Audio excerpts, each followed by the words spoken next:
kadam lai nung kong hilal isu tiar dan kathiam thei na min kai la iram kathe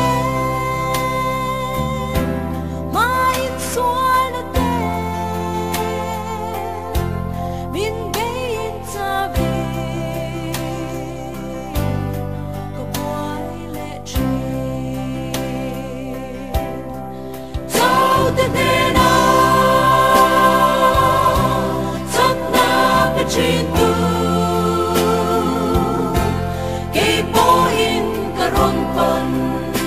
selal pa I cross him door amin to tira kathat liam tu hi dam le ro bei dong le lu ngaya ka ommi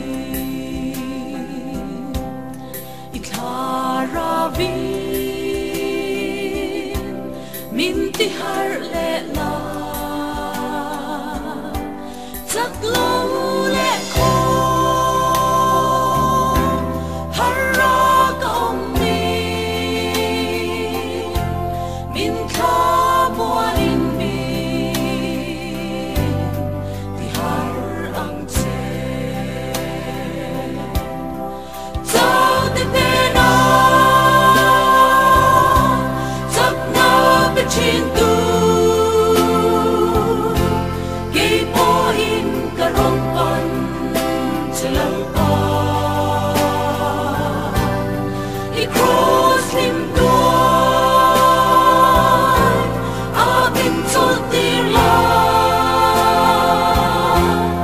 kathat liam tu hi di dam le ro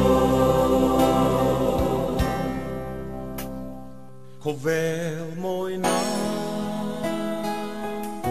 te lovu ma se katan zong mi lubel isu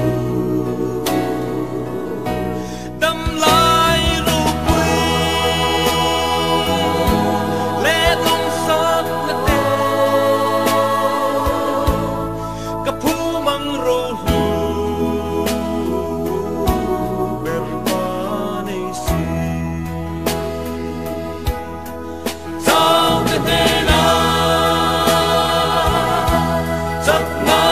Chin